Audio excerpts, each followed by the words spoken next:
Jai Gajanan, Ganeshaya Namastubhyam, Herambaya Ekadantine, Swanandavasine Tubhyam, Brahmanaspataye Namaha.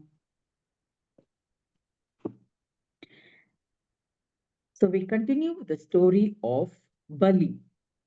Bali is wanting to become Indra, higher position. Everybody aspires for something greater. So Bali wants the position of Indra. Shukracharya has advised Bali that you should do 100 Ashwamedha Yajnas. So now Indra is frightened that his position is in danger.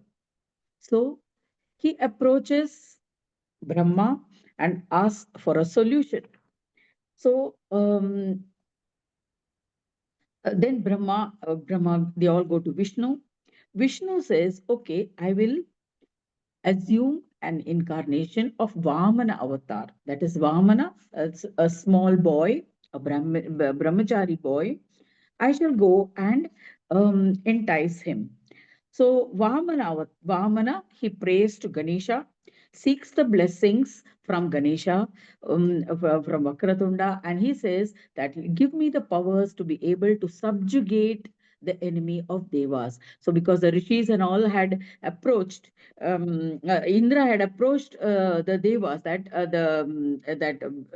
this Bali is planning to have this yajna, Ashwamedha yajna. So we don't want him to overpower us.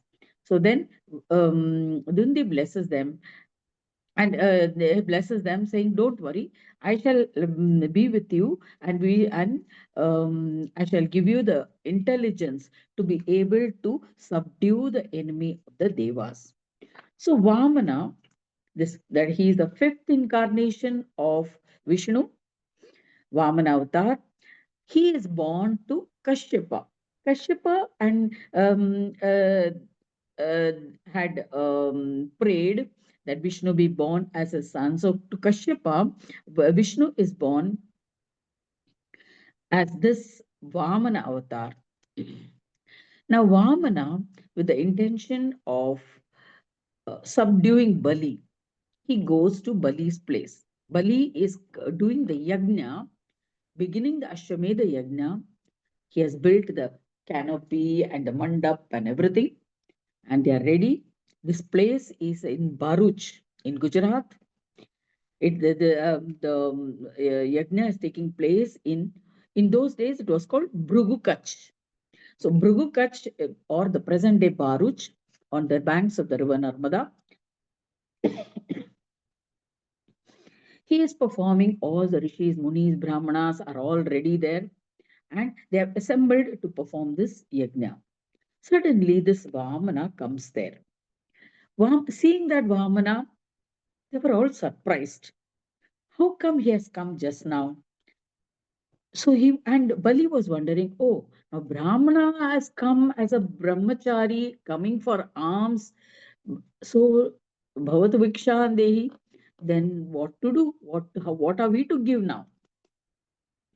Shukracharya looked at the boy and immediately he recognized, oh, this is Bali, what went wrong.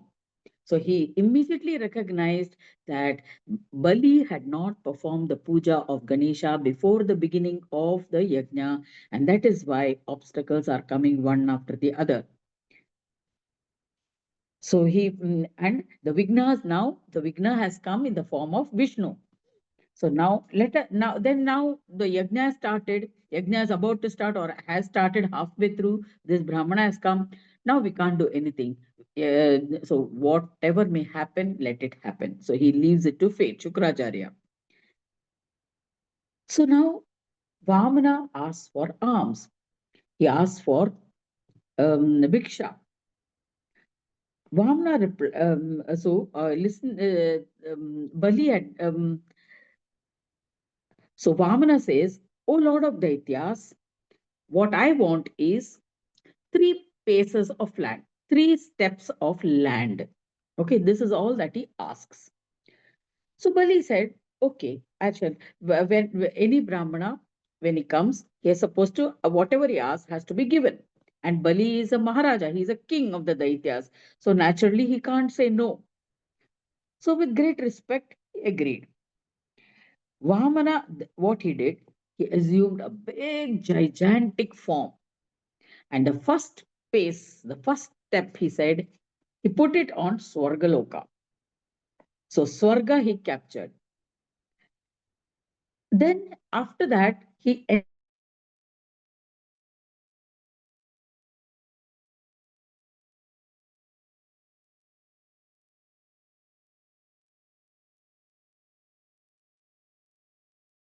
that was the third step. Bali was baffled. Now he didn't know what to do. He was speechless. He was distressed, not knowing what to offer. So Vishnu reprimanded him. He says, Vishnu, that is this Vamana, O Mahasura, as you are unable to repay the debt to a Brahmin, you will go to hell. So he warns him. So Vishnu now, these words of Vishnu, Vamana, distressed Bali all the more. Now he thought, okay, Vishnu has placed this curse now on this devotee. It's surprising. I'm a devotee of Vishnu, and still he's telling that you will go to hell. It is quite surprising. But then maybe I have done some great mistake. That is why Vishnu is punishing me like this. So he tried to remember what mistake he had done. So he realized that he had not prayed to Ganesha. So before beginning this yajna karma, so that is why Vishnu himself has come to punish him, to banish his devotee to hell.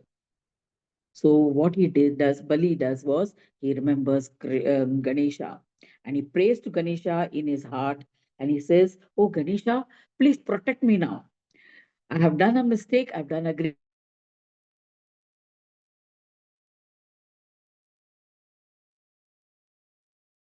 So the Dundi Raja, he composed a stotra to Dundi Raja, that is Ganesha. O Vigna Raja, you who destroys all obstacles, I bow to you. O Vigna Karta, you who especially creates obstacles to non-devotees, I bow to you. To Lord who is Sarvakara, who is a form of this whole world, all forms in this world, to the Lord whose form is comprehensible and incomprehensible. We can understand you, and yet we cannot understand you. O Swanandapati, O Heramba, I bow to you. To the Lord of Brahmas, to the Master of Ganas, to Siddhibuddhipati, to Vishwambara, one who pervades the whole, who covers this whole Vishwa, I bow to you. To the Boundless One, to the one who is the refuge to all the different forms of Maya, I bow to you. O dispeller of illusions and infatuations, O Ganesha, I bow to you. To the one who resides within all, the universal soul, the Chintamani, to the eternal supreme Brahma, to the origin of the universe, I bow to you. To the one who exists in the end, the beginning, in the middle, and everywhere, who is without a beginning, middle, or end, whose vehicle is a lion, I bow to you. O Ganadisha, forgive my innumerable offense and protect me from hell. I have been deluded because of your Maya. Due to my ignorance, I shunned you. I surrendered to Vishnu. When Shiva, Vishnu, and other devas and all the Vishwa becomes trapped by your Maya, you create obstacles. So, O Dundi, when Shiva, Vishnu, and other devas seek asylum to you with you, they become free of all this moha and obstacles. So if they can attain their status, and hence you are their supporter, there is no doubt. So then, O Mahavigna, o Ganesha, please remove me of this Mahavigna as well. O Gajanana, I have understood that by your grace, it is possible to be free of all obstacles. O merciful one, O Ganadyaksha, save me from hell. Your mere remembrance is sufficient to accomplish everything. So when Bali, the Daitya king, prayed to Ganadesha in this manner, an extraordinary announcement came from heaven. A heavenly proclamation came. Oh Daityendra, don't be afraid. I always protect the ones who surrender to me. As you remembered me, don't fear hell. This stotra that you have composed will free anybody who is going to hell, who goes to Naraka. Anyone who reads or narrates need not fear hell at all. So they will be blessed with all the four Purusharthas, that is, Dharma, Artha, Kama, and Moksha. Dharma, righteousness; Artha, wealth or prosperity; fulfillment of all desires, that is Kama; and liberation, that is Moksha. O King Bali, he, his devotion to me will definitely be enhanced. That is, a devotee's devotion will always be enhanced. So after listening to this heavenly proclamation, Bali became peaceful. He meditated on Ganapa and just stood mesmerized. Now what to do? Just then, Vignesha, that is Ganapati, Vignesha, who was in the heart of Vishnu, just disowned Vignesha and manifested. So Vamana was left alone, and Vamana just suddenly, the Vishnu incarnation, he felt worried. He thought, Bali is my ardent devotee. He is facing grave calamities, the death of a Brahmin. So Vishnu has, when Vignesha went out of the body of Vamana, Vishnu comes to his own position. But that is Vamana. He realizes that he is Vishnu. As Vishnu, now Vishnu is thinking to himself, oh my God, what have I told as a Brahmin? A Brahmin's curse never goes to waste. I told this Bali that he will go to hell if he is not going to fulfill my desire. So now I behaved very foolishly, he thinks to himself, and I've tormented my own devotee. So but then he consoles himself. Bali was conceited, and so his deeds were against the precepts of the Devas. So he did not perform the puja of Ganadhyaksha. That is why this thought came into my mind. And so I resolved that his yajna should not be successful. So now, but what can I do? I have already pronounced this curse on my devotee. So Vamana also surrenders to Ganesha. Bali has surrendered to Gudundisha or Ganesha, and Vamana also now surrenders to Ganesha. Ganesha manifests himself. So Ganesha, the four-armed one, with manifests on um, Gajanana manifested as soon as he was remembered. So all of them bow to Ganesha, perform his puja, and then at that moment, when Ganesha has manifests himself, just then Bali suddenly a thought comes to his mind, and he tells Vamana, "Place your third foot on my head." So he places the Vamana, he reduces himself to the small size, places his third foot on Bali's head. Vishnu was overjoyed. He placed his foot on the head of the Bali and liberated his devotee.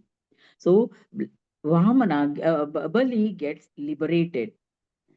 So all of them, Munis, Devas, and everybody praise Ganesha, the bestower of all siddhis, with faith and devotion. So then Vamana extolled, O Gananatha, I bow to you. To the Lord of all, I bow to you. To the creator of this world, to the Lord who exists in all the Ganas, to one who adorns the half moon on his head, to Vignesha, to the three-eyed one, to the one who has created the world and the incomprehensible Maya. O Vignesha, protect the ones who are deluded by your Maya. So neither we nor yogis can understand the powers of your Maya.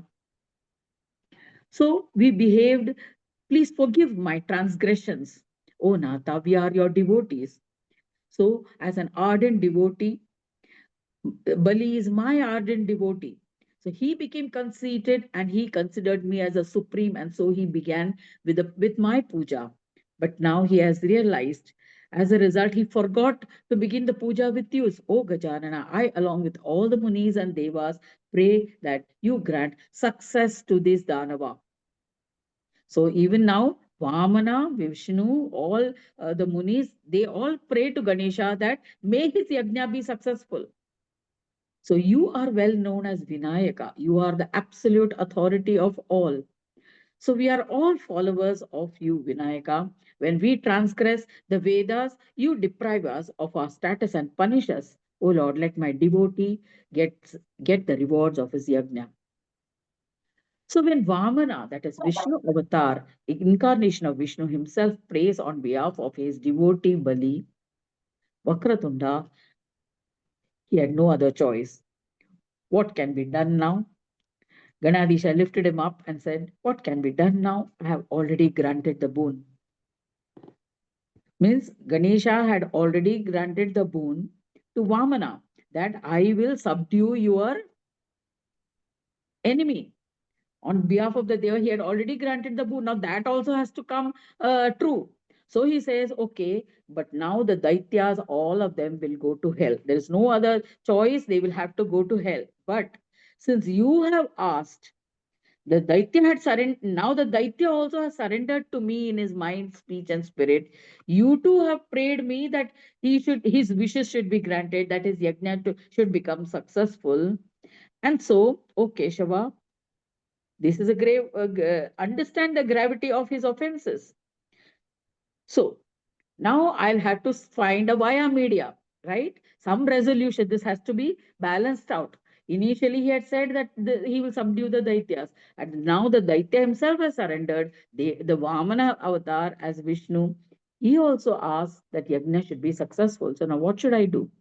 So Ganesha says, okay, right now that my pronouncement that he shall go to hell will be true. That is, they all will go to Patal Loka and stay there. But afterwards, after the end of this present Indra, now the present Indra in this particular uh, yuga is Purandara. Purandara is the Indra who is in charge of, in this um, Manvantara, in this yuga. So after his term is over, Bali will become the next Indra. So, in this way, Ganesha, he settled the problem and he says that, okay, now Bali cannot immediately become the Indra because he did not pray to me because before commencement of Yajna. But since he has surrendered, he will become Indra after the term of this Indra is over. And another one benefit he grants is that he need not have to do the 100 Ashwamedha Yajna. This is the first Yajna, and without doing the 100 Yajnas, also he will become the Indra. So this way, he pronounced his judgment.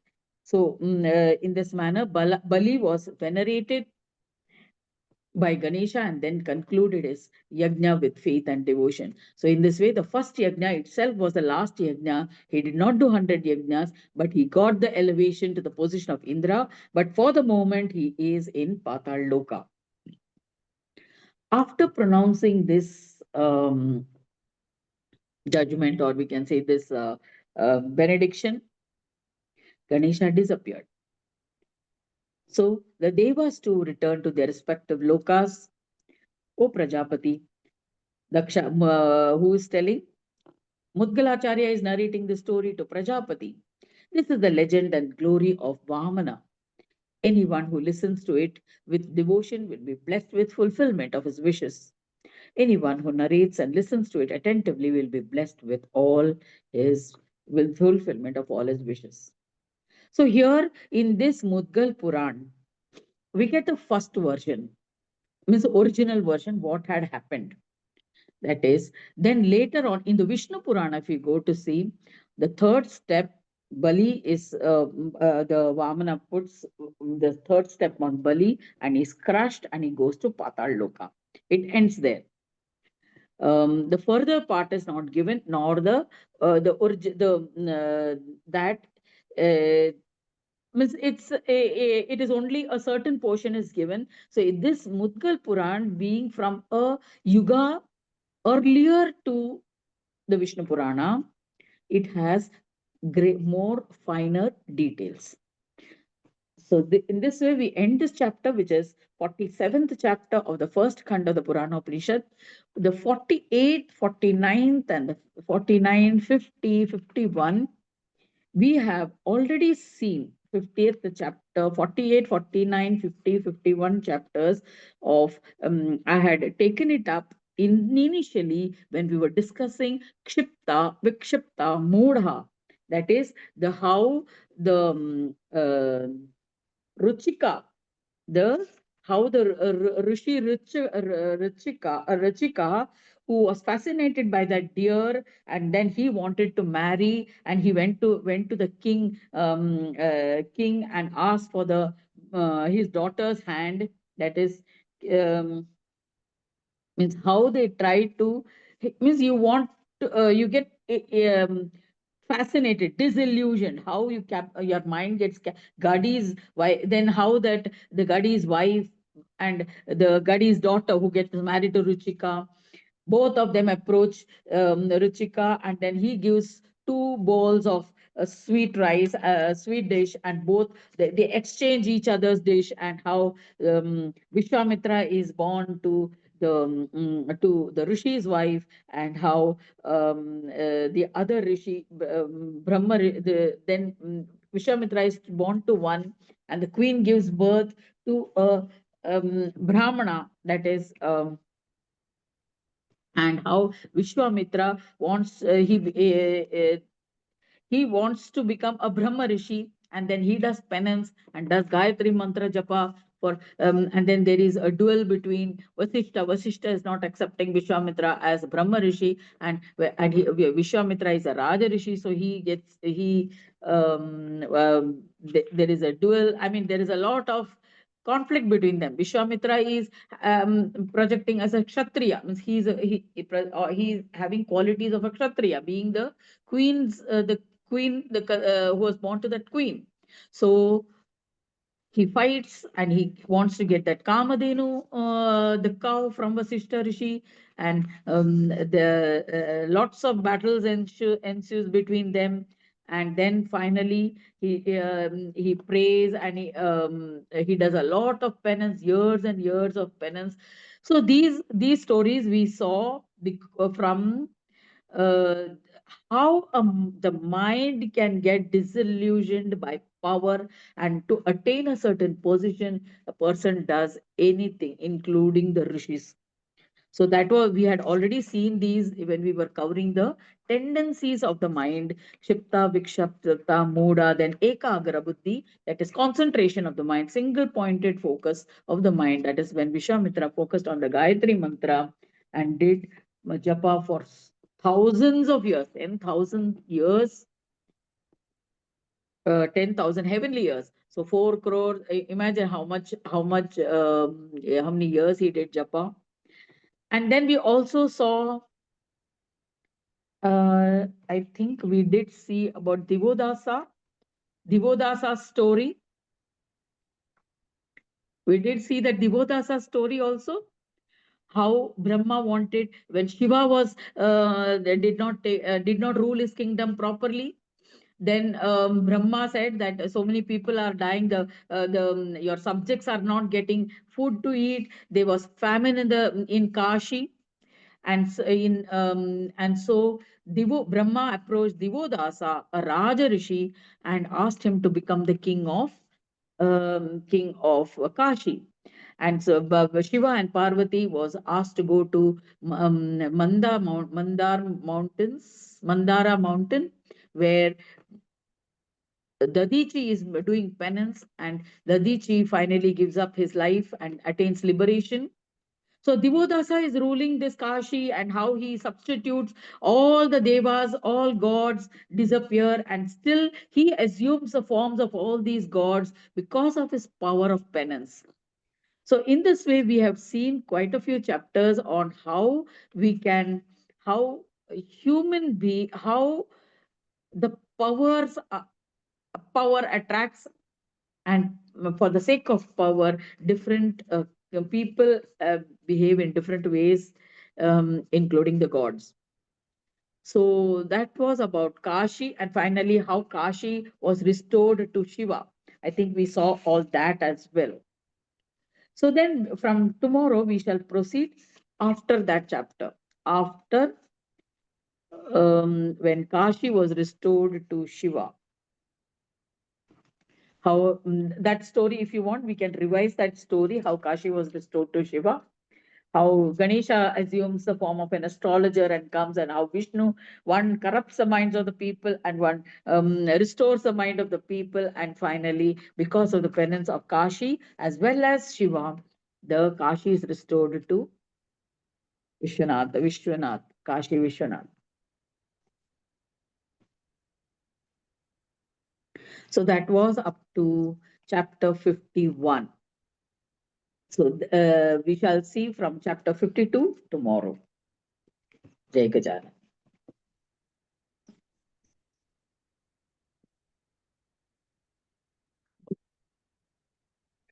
So friends, today is a hump day.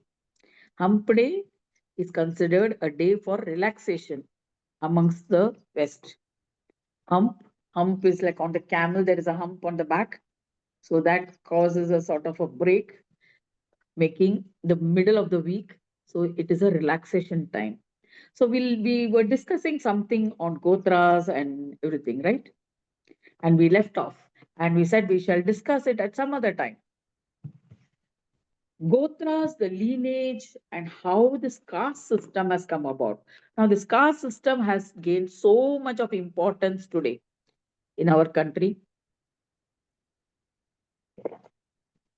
and we just don't know from where to begin.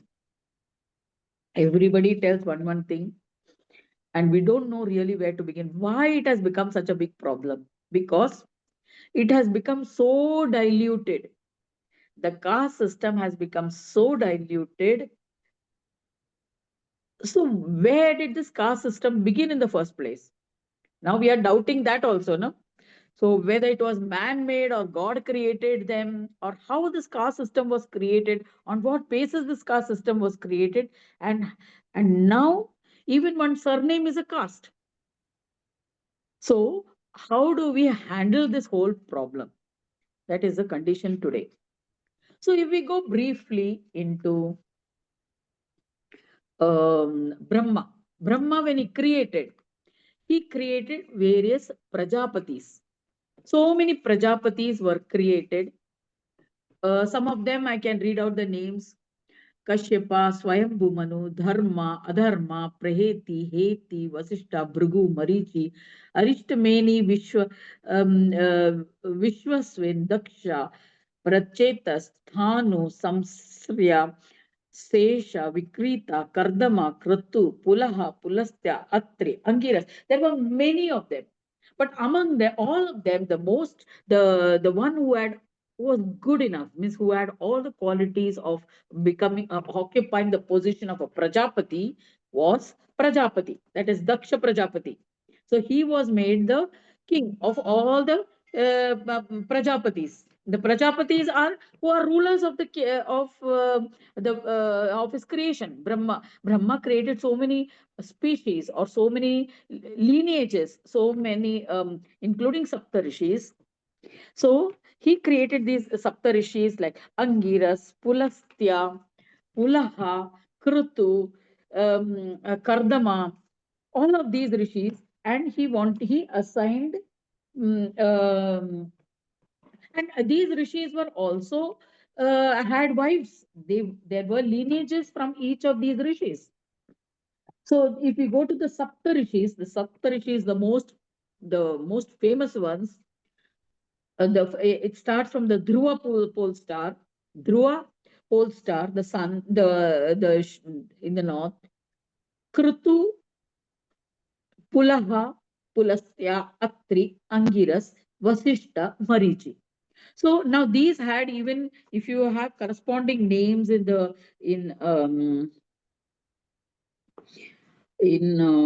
either the Western system, we can say Krutu was Dubey, Pulaha was Merak, Pulastya was Fida, Atri was Megrez, Angiras was Aloth, Vasishta Arundhati was Mizar and Alcor, Marichi was Alkaid. So all these had their own corresponding names in other civilizations as well. So it is not only that pertaining to India, you can say, because it is the earth as a whole. So they had corresponding Egyptian names, they had correspond in the other civilizations as well. So we have all these rishis who had their own lineage, and Kardama, that is, some of them had two wives, some of the, so that way we have the lineage. The names are also there for each of them. Daksha Prajapati, Marichis, then Vasishta, Vishwaswar, Dharma, Adharma, Swayambhu Manu, Pururabas, Kashyapa. Kashyapa, and from Kashyapa came uh, all these the gods, as well as Manu, humanity. Manu was in charge of humanity. So Manu was in charge of humanity, from whom the various Manu's Vamsha came. From Aditi, the Daityas were there.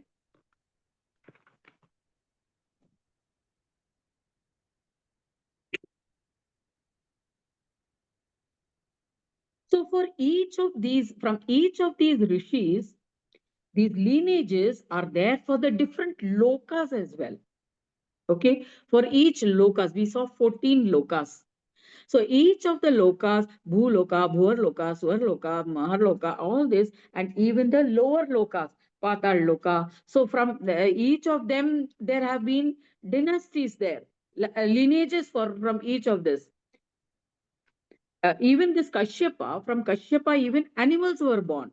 Animals, birds. So that we have to consider the whole of creation when we are thinking of this whole caste system. But for us, as far as we are concerned with our own earth right now, and we are concerned with the caste system in our country, right? So from where did that come about?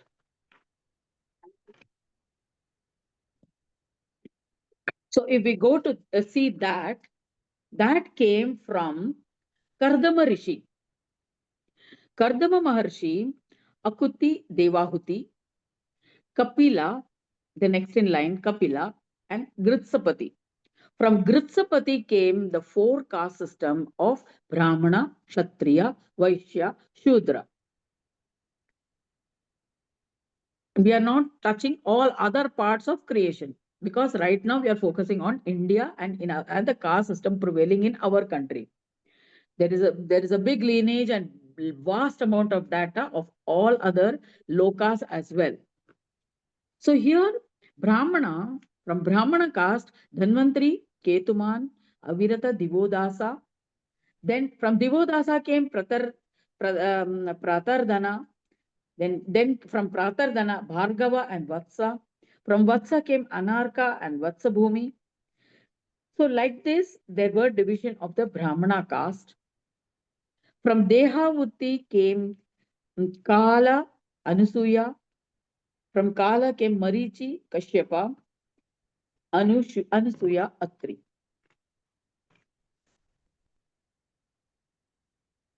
From Kardama Maharshi again, Yajna, Dakshina.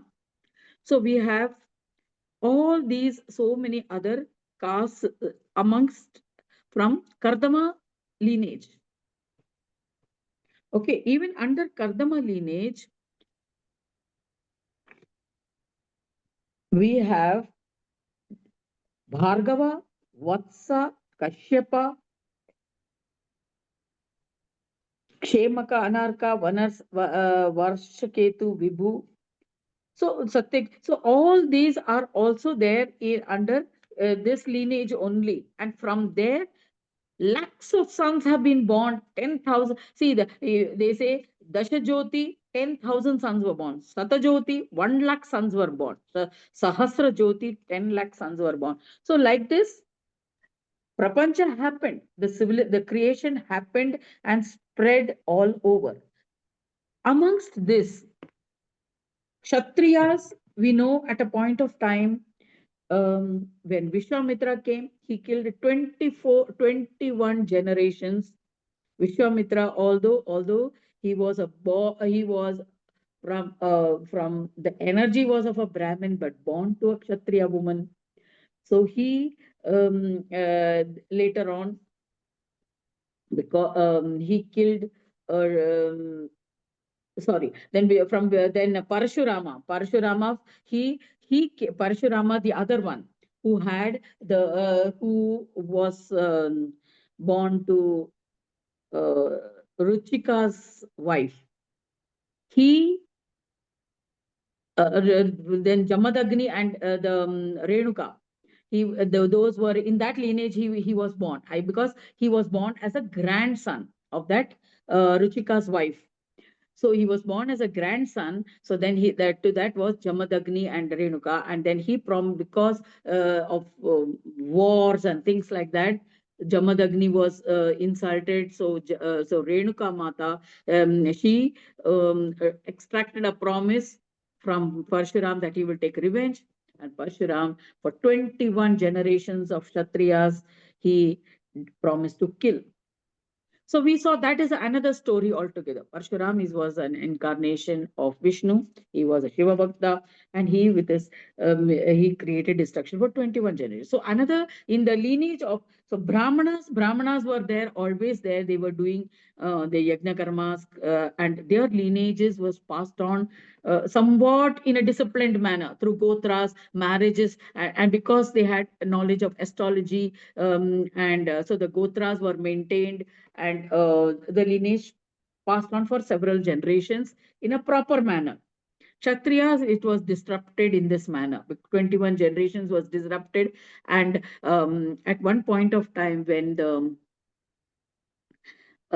last king was supposed to be killed, was killed actually. At that time, his wife, the last king was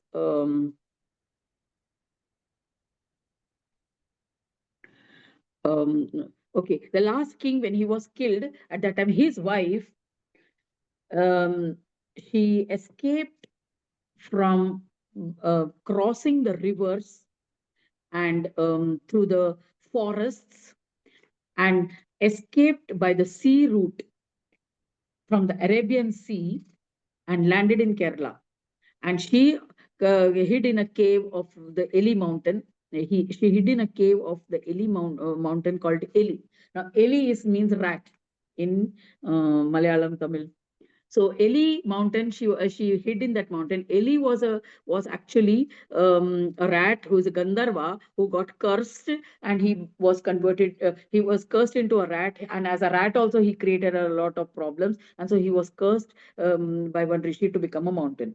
So that is in that mountain she hid, and this Eli protected her, and she gave birth to a son, and that son was the continuation of the Kshatriya dynasty. Kshatriya caste did not get extinguished in spite of 21 generations being killed by Parshuram. So this son, the boy who was born in the Eli mountain in Kerala, he was named um, Mushaka dynasty. That is Mushaka, because he was born in that mountain of Eli. His name was uh, big name. He was given a title by Vishwamitra only, and or Parshuram, and he was named after Mushaka dynasty. And that Mushaka dynasty still exists, and it exists even today. And that is how when that cave was caved in, the cave where they were building the tunnel in Uttarakhand or wherever, Uttaranchal, where they were building the tunnel, that area, that region was governed by Parshuram, means that in that Parshuram's area it was. And so that is why even they brought bulldozers, they brought big machines, and what is that? JCBs and all kinds of drilling machines and all, and tried to rescue that 42 people trapped, 41 people trapped inside that tunnel. Only rat miners could save them. So that rat, the Moshaka Vamsha, which went to Kerala, the rat miners were actually banned from by our government, that they could not, that rat mining was illegal.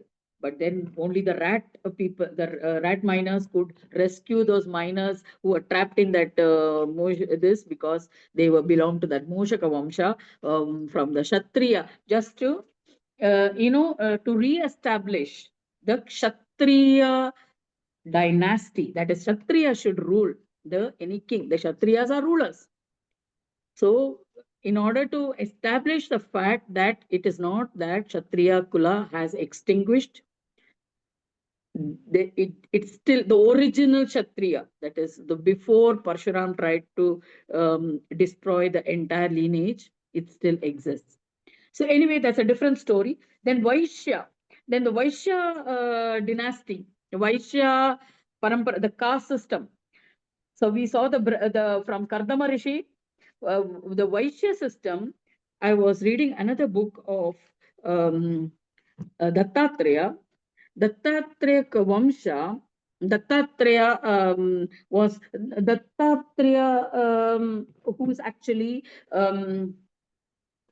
a manifestation of Brahma, Vishnu, Shiva, of Anasuya and Atreya, where the Anusuya was considered very Atri Rishi. Anusuya was considered a very pious woman, very Pativrata Stri, and so Saraswati, Lakshmi, and Parvati, they went to test her and test her to see whether she was really pious. And so what they did was they wanted to test her. Narada had one day put it into their minds that, see, this, you all are considering yourselves as great Pativrata Stri of Shiva, Vishnu, and Brahma. See, there is a great Pativrata Stri on the earth, Anusuya, who was a wife of Atri. And so what they did, they sent Shiva, Vishnu, and Brahma to her, and with these conditions. And so they said that you should feed us food naked, when Atri Rishi had gone. So then what she did, through her penance, her powers of Pativrata Stri, means as her own powers, her own power of good virtues, she converted all of them into children, babies, little babies, and she fed them. So thus, and then afterwards, they lived there for some time, and then afterwards they were all joined together, and that was the Dattatreya. So from Dattatreya is another parampara that comes, is Nada Parampara. And the latest in Kali Yuga, who was born was Sripada Sri Vallabha. Sripada Sri Vallabha was born in this Kali Yuga, as so he is now that Vamsha is of the Vaishya Parampara. He was born into a Vaishya caste system. Had two types. Vaishya caste was divided into two. There were Arya Vaishyas and the other Vaishyas. Okay, so Arya Vaishyas were very strict in the yajna, yaga, karmas, and all of that, and they were, we can say, upper, uh, considered upper class amongst the Vaishya community.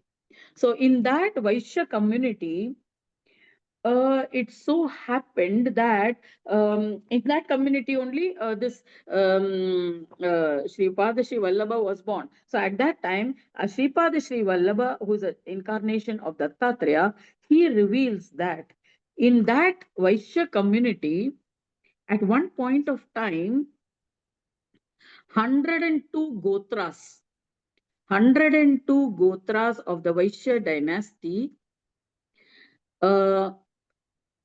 they, husband and wife of Vasavi Kanyaka, when Parvati was born as Vasavi Kanyaka. Vasavi Kanyaka is also a incarnation where of Saraswati, Lakshmi, and Parvati, all three together they manifested, and that is the Shakti of Dattatreya. So they are actually brothers and sisters. It's like almost like an Ardhanarishwara. Dattatre and Vasavakanyaka. So now Vasavakanyaka, in one point of time, she and along with 102 Gotras, they entered into the fire pit. That is Yagnakunda, they all fell. That is husband and wife. So that is how the Arya Vaishyas, it was almost extinguished. Almost extinguished. So that caste may, so the only the remaining, the other, the general people of the caste system prevailed. So even Arya Vaishyas, who were almost like, say, zamindars, and who were literally not exactly rulers, but mini rulers, you can say. They had 102 of them, of that lineage, 102 different gotras. They fell into entered the fire pit. So we lost a lot of them in that caste system. The list of 102 gotras is also given here. I will not go through all of them. And also the husband and wives, the people, the pairs, the people who entered into, and they all belong to various, say, just if I go through, Gargya, Kaundinya, Vedanidhi, Maharshi Bhrigu, Samvarta, Hayagriva, Valmika, Pavitrapani, Maricha, Bodhayana, all of these gotras. So even though those rishis, initially those rishis, if we consider them of Brahmin, but there was a percolation into different castes as well, into the Kshatriya caste, into the Vaishya caste, into the Shudra caste, depending on which loka and depending upon the karmas. And depending on the karmas, they also got distributed to the different lokas.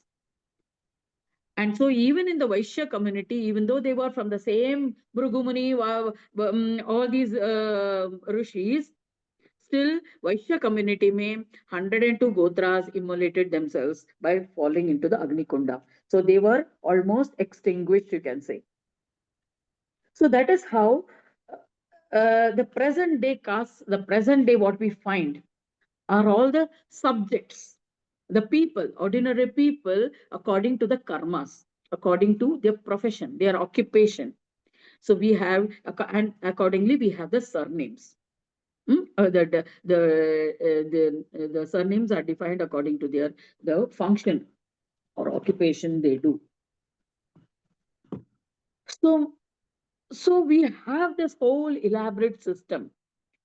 And Shudras, generally, those are servants. So who are people who have to face grave punishments. They have to spend lots, thousands, hundreds of years in the hells where there are like Rururova, where the insects bite you, which is almost fiery in nature. They have to bear that kind of fiery, but when they do some good deed, they get to be born on earth. Maybe some of them are disabled, some of them have some incapacitated in some way or the other, can't hear, can't listen, can't see, or even limbs are lost, or some kind of a disease. Then that is the severity of punishment is also experienced by way of a human birth. They take human birth, and then they have to go through all this a learning process, you can say. Suffering, yes, a suffering is always a learning process, provided you take it in the right way. So they go through all these sufferings. That is why we have karma system.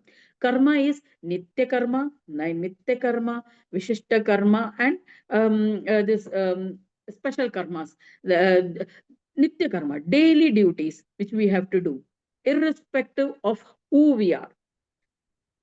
Have a bath in the morning, do prayers, eat food. All these are nitya karmas. And according to the occupation, you do the karmas. Brahmanas, they go the yajna karmas, do perform pujas on behalf of others. Vaishyas, they have their own karmas. that is buying and selling goods, earning money for the family, protection of the family.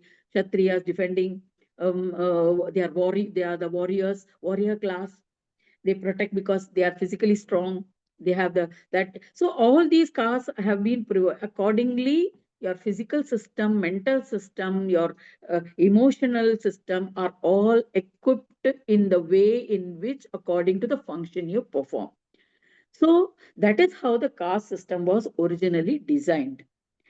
And even now it exists, but then um, a sense of superiority, inferiority, and these kind of looking down upon somebody or look.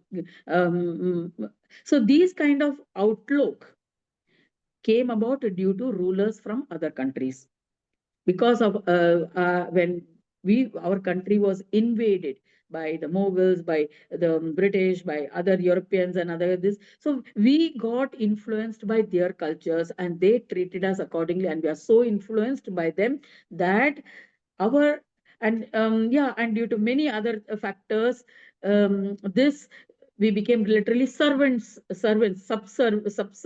to them. We were used for fulfilling their agenda.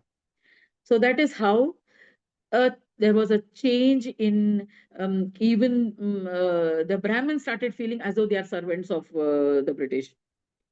So that kind of an attitudinal change, a mental change happened. But these were not the original design of the caste system. So when we criticize, when we take a stand on certain caste system, we need to keep all these facts, how the time has flowed, yugas have flown. Now, um, uh, we all talk of Ramayana. If we take the Mahabharata, Ramayana, which is the greatest epics, which is discussed almost every day by kirtankars and the pravachan, those who give discourses.